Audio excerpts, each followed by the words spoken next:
How's it going, everybody? It's your boy Jose, TheNYCGeek, aka TNG, aka your Elden Lord, even in a galaxy far, far away, still your Elden Lord, aka the one who sit the throne today, aka your tribal chief, aka the guy who just finished watching the latest entry into Disney Star Wars, the $180 million show.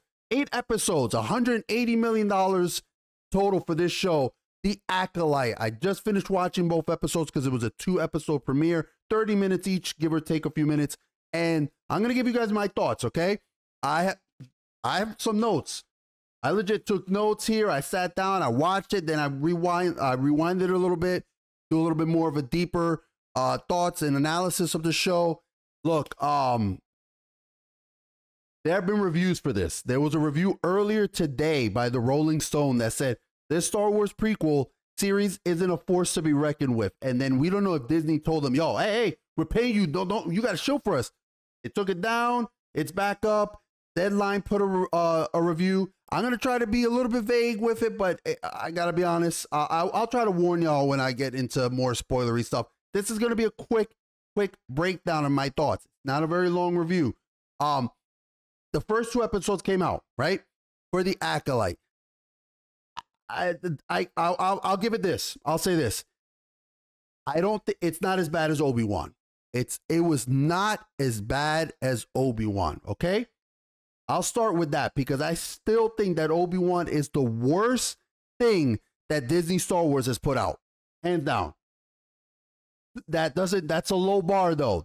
These first 2 episodes were dreadfully boring, okay? The acting, it's not particularly good. I didn't find the acting particularly good. Not to be fair, not that the actors are being really given much to work with so far. The costumes look cheap. I've seen cosplayers that would blow these costumes out the water. That's always what boggles my mind, right? Because this show is a near $200 million budget to it, and it looks cheap. So I don't know half the time where this money is going. It's the same thing with Rings of Power. What was that? $500 million? And this is $22 million per episode if you take 180 and divide it by 8-ish. You know, like, what the hell? Where's that money? And I mean, I'll say this. I did like the look of Jedi Knight.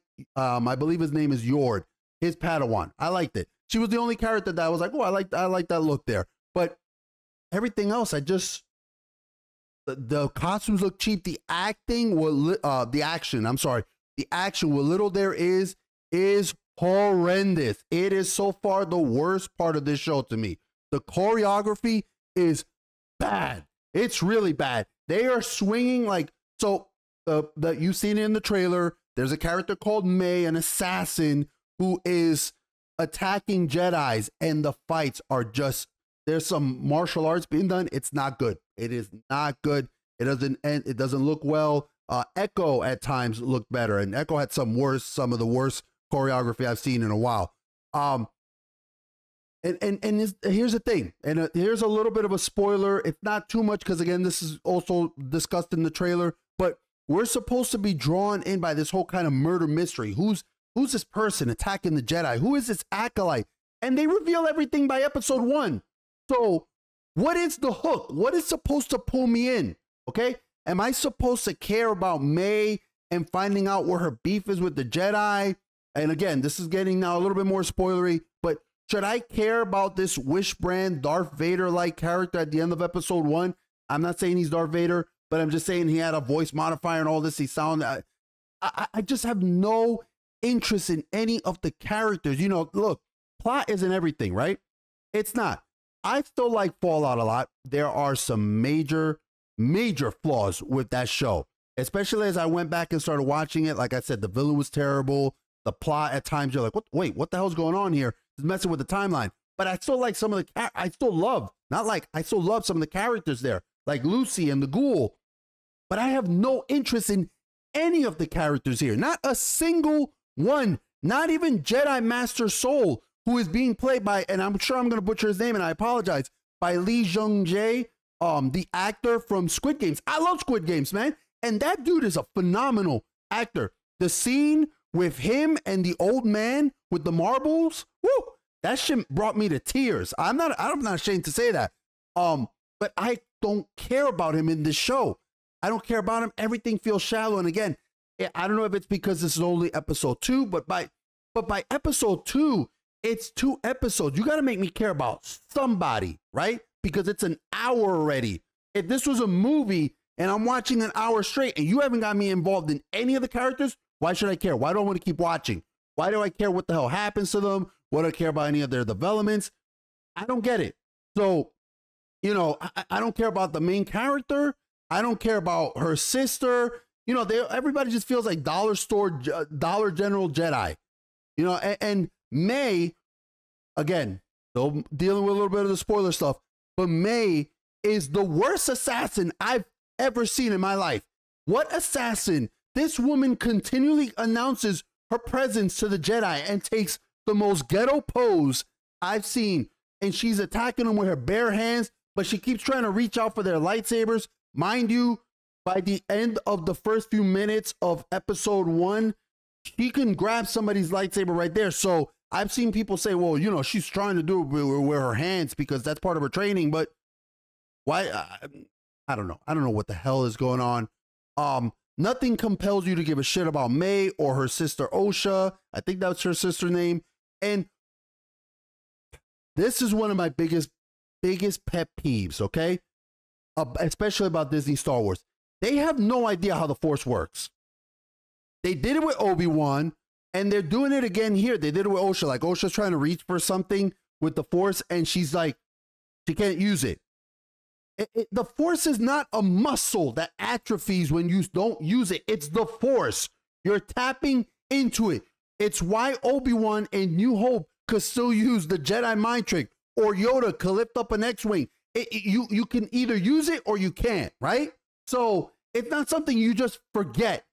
The Jedi are trained to use the freaking Force, and it's just like they act like, oh, I'm rusty with it. That's not how the Force works. It's not how it works. And I'm going to go to the characters really quick again, to May, and this whole premise of the Acolyte that they're talking about, because I've seen them discuss this show, right? And they've been saying how, like, oh, this is going to be a morally gray thing, and you're going to find out that the Jedi are, you know, is not as great as they seem, and the Sith aren't as evil as they seem. This is one of the problems with today's modern writers, right? And it's going back to May and the whole crux of the show. They cannot seem to comprehend how morality works, okay? This show is being sold at, like I said, it's a morally great thing. And you've heard some of the actors and people saying there's no such thing as good or evil in Star Wars, which is wrong, okay? Not subjectively. It is objectively wrong. It is wrong. That's not an opinion you can have, okay, unless you're a sociopath. There are characters that are evil in Star Wars, and there are characters that are good in Star Wars, okay?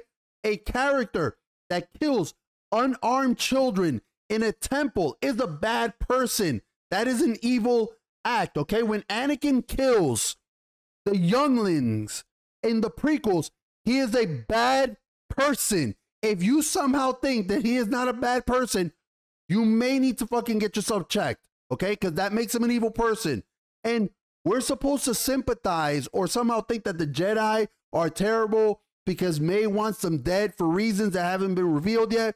But May is attacking innocent people. She's holding a bystander hostage with a knife, and she's trying to kill civilians to try to rouse Jedi in Dara to fight her. That's a bad person right there. Okay, those are evil acts. And it just reminds me, this is reminding me of Obi-Wan in this sense, because that's the same thing they tried to do with Reva, right? They were like, oh, you know, Reva at the end, am I a bad guy? And Obi-Wan's like, no, like, yes, you are. Reva tortured innocent people. Reva tortured countless people and interrogated them for information. She was willing to do that to a small child. She maimed civilians on screen, okay? She killed who knows how many. And we're supposed to believe that, like, somehow she's still morally gray? Dude, I don't think they understand the fact that, yes, Darth Vader did a good thing at the end of his life, right? He killed the Emperor. He saved his son. He killed the Emperor who was torturing Luke. But that doesn't atone for all of the evil that Darth Vader did.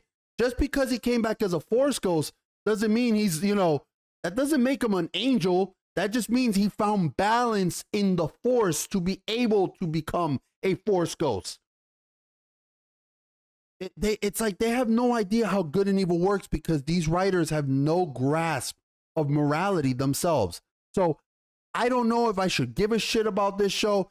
I will be watching every single episode. We're getting back into it. We got a lot of good stuff coming out, a lot of shit coming out too. We got Rings of Power, unfortunately, on its way. But we also have House of the Dragon. But I will be watching every episode of The Acolyte. I'll give you my thoughts like this. I don't know. So far, like I said, the first 2 episodes, I'm going to say it's not as bad. I'll say that. It's not as bad as Obi-Wan's first 2 episodes. Because Obi-Wan's first 2 episodes were awful, awful, awful stuff. But this is still, I don't know, man. It's not good. It's still not good. It's not the worst, but it's still not good. So I'm hoping maybe by episode 3, maybe this will pick up. I'll touch on something too. I didn't see anything overly woke.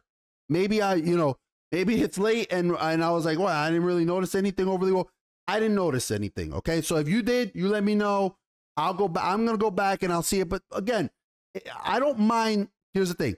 I don't mind in a show like this in Star Wars, if a female assassin is whooping people left and right, it's okay because the Force exists. So that is a multiplier. That is a balance. That is an equalizer for her to be able to take some big ass dude and hurl him into the air. It makes sense in Star Wars because they have the Force, right? But we'll see. If they come out with this bullshit that the Force is female, then we have approached maximum wokeness at that point. So we'll see. Anyway, guys, thank you so much for always taking the time to watch my videos. Hope you appreciate it. Really, really do. As always, your time is precious. I say this. It is the truth. Take care of yourselves. Share that time with somebody that you love. Again, thank you for watching the video, and I'll see you guys next time.